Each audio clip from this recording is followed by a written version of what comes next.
Praise Lord. ദൈവനാമത്തിന് മഹത്വം ഉണ്ടാകട്ടെ. ഏവർക്കും ചിന്താശകലം മോർണിംഗ് മെസ്സേജിലേക്ക് സ്വാഗതം. സ്തോത്രം. യെശയ്യാപ്രവചനം 6-ാം അധ്യായം 8-ാം വാക്യം. അനന്തരം ഞാൻ ആരെ അയക്കേണ്ടു, ആർ നമുക്ക് വേണ്ടി പോകും എന്ന് ചോദിക്കുന്ന കർത്താവിൻ്റെ ശബ്ദം കേട്ടിട്ട് അടിയനിതാ, അടിയനെ അയക്കണമേ എന്ന് ഞാൻ പറഞ്ഞു.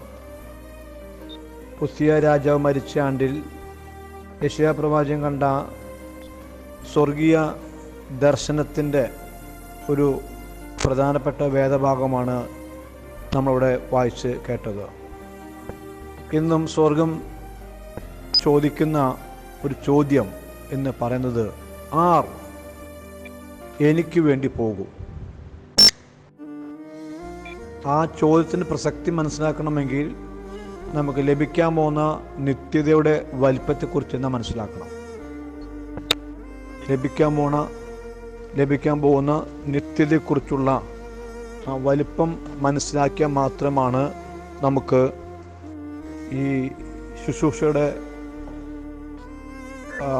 അവസ്ഥയിലേക്ക് നമുക്ക് എത്താൻ സാധിക്കത്തുള്ളൂ.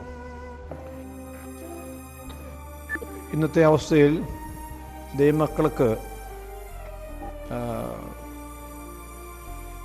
ആത്മാർത്ഥമായി ശുശ്രൂഷ നിൽക്കുന്ന വ്യക്തികൾക്ക് ഒരുപാട് ലോഡും, കഴിവും പ്രാപ്തിയുള്ളവർ പലപ്പോഴും ഈ ശുശ്രൂഷയ്ക്ക് വരാത്തത് കൊണ്ട് ശുശ്രൂഷയുടെ നീക്കത്തെ തടസ്സപ്പെടുന്ന അനുഭവമാണ് നമുക്ക് കാണാൻ സാധിക്കുന്നത്.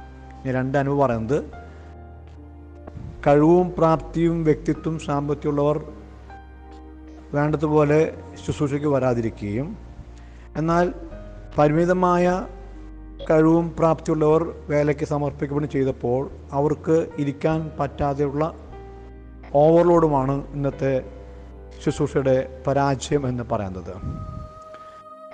ഇന്നത്തെ കേരളത്തിലെ വിശ്വാസികൾ വേണ്ടതുപോലെ ശുശ്രൂഷയിൽ സമർപ്പിക്കപ്പെടുകയും കൈത്താങ്ങൽ കൊടുക്കുകയും ചെയ്തിരുന്നുവെങ്കിൽ ഭാരതം എന്നെ സുവിശേഷീകരിക്കാമായിരുന്നു.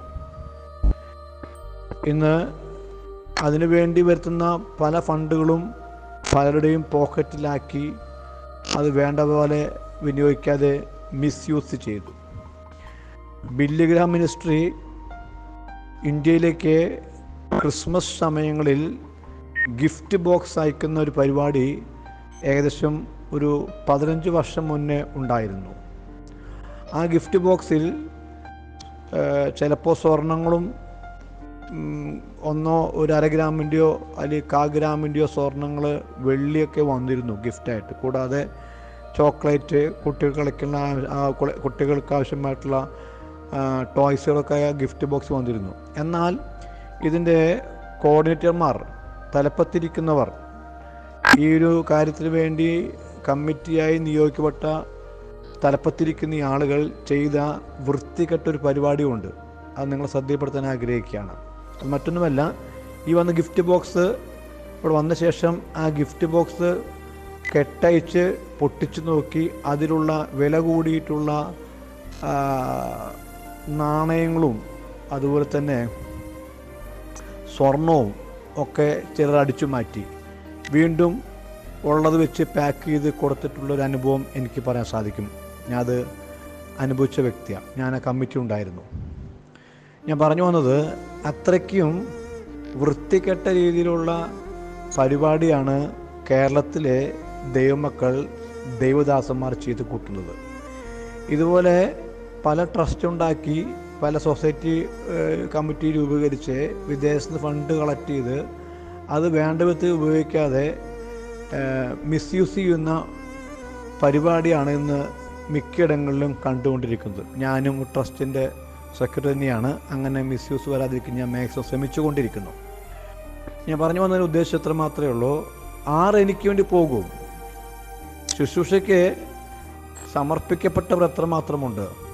ഈ സത്യം വേണ്ടവർ മനസ്സിലാക്കിയിട്ടും ഒക്കെ ഗ്രഹിച്ചിട്ടും പലപ്പോഴും ശുശ്രൂഷയ്ക്ക് കൈത്താങ്ങലോ അവനവൻ്റെ കഴിവോ കൊടുക്കാതെ മുങ്ങിക്കൊണ്ടിരിക്കുന്ന പല വ്യക്തികൾ നമ്മുടെ ദേശത്തുണ്ട്. നമ്മൾ കണക്ക് പറയേണ്ടി വരും. ഞാനുൾപ്പെടെ, നിങ്ങളുൾപ്പെടെ ദൈവം നമ്മെ ഏൽപ്പിച്ച താലന്തുകൾ, കഴിവുകൾ, സമയങ്ങൾ, സന്ദർഭങ്ങൾ, സാഹചര്യങ്ങൾ, സാമ്പത്തികം വേണ്ടതുപോലെ ഉപയോഗിക്കാതെ മിസ്യൂസ് ചെയ്തിട്ടുണ്ടെങ്കിൽ നമ്മൾ കണക്ക് പറയേണ്ടി വരും. ഒരു ആത്മാവിൻ്റെ വിലയാണ് ദൈവം നമ്മുടെ കരങ്ങളിൽ തന്നിരിക്കുന്നത്, അത് മറക്കണ്ട. ആത്മ നഷ്ടപ്പെട്ടു പോയി കഴിഞ്ഞാൽ അതിൻ്റെ കണക്ക് അവൻ്റെ രക്തം നമ്മോട് ചോദിക്കും. അതുകൊണ്ട് പ്രിയ ദൈവജനമേ, ഇന്ന് യെശയ്യാ പ്രവാചകനോട് സംസാരിച്ച ഈ വേദവാക്യത്തിൻ്റെ അടിസ്ഥാനത്തിൽ എനിക്ക് വേണ്ടി പോകും എന്നുള്ള ആ ചോദ്യം മുമ്പാകെ നമുക്ക് സമർപ്പിക്കാം. കർത്താവേ, അടിയനിത അടിയനയക്കണമേ. പ്രാർത്ഥിക്കാം. ഞാൻ ഇപ്പോൾ തഞ്ചാവൂരിലായിരിക്കുന്നു. ഇന്ന് ഫീൽഡ് വിസിറ്റ് ഉണ്ട്, പ്രത്യേകം പ്രാർത്ഥിക്കണമേ. ഇന്നലെ ഫീൽഡ് വിസിറ്റ് ഉണ്ടായിരുന്നു. ദൈവകൃപയാൽ നമ്മുടെ ഇവിടുത്തെ ഡിപ്പോൻ്റെ പ്രവർത്തനം വളരെ അനുഗ്രഹമായിട്ട് മുൻപോട്ട് പോകുന്നു. അതുപ്രകാരം 2 സഹോദരന്മാർ, 2 കുടുംബങ്ങൾ കർത്തുവേലയ്ക്ക് കർത്തിൻ്റെ രക്ഷിക്കൂടുവാൻ തക്കോണം ഇടയായിത്തീർന്നു. ദൈവത്തെ മഹത്വപ്പെടുത്തുകയാണ്. ട്രാക്റ്റിൻ്റെ അഭാവം നമ്മുടെ മിനിസ്ട്രിയെ വല്ലാതെ തളർത്തുന്നുണ്ട്. പ്രത്യേകം പ്രാർത്ഥിക്കണമേ. ഇന്ന് രാത്രി ഞാൻ തിരിച്ച് കേരളത്തിൽ വരാൻ ആഗ്രഹിക്കുന്നു. യാത്രാനുഗ്രഹമാകാനൊക്കെ വന്ന് പ്രത്യേകം പ്രാർത്ഥിക്കണമേ. ഒരു വാക്ക് നമുക്ക് പ്രാർത്ഥിക്കാൻ. കരുതുന്ന കർത്താവെ, നല്ല സമ്മത്തിനായി സ്തോത്രം. കർത്താവെ, എനിക്കൊന്ന് പോകുമെന്നുള്ള ചോദ്യം മുമ്പാകെ കർത്താവെ, ഞങ്ങൾ തന്നെ സമർപ്പിക്കപ്പെടുവാൻ ഞങ്ങളുടെ ശുശ്രൂഷകൾ ഒന്നുകൂടി കർത്താവ് ആഴത്തിലേക്ക് കൊണ്ടുവരുവാൻ തക്കണം. നീ ഞങ്ങൾ സഹായിക്കണമേ. പോരാട്ടം വിടുവിക്കണമേ. ദൈവകൃപയിൽ സൂക്ഷിക്കണമേ. യേശു അപ്പൻ നാമത്തിൽ തന്നെ. ആമേൻ.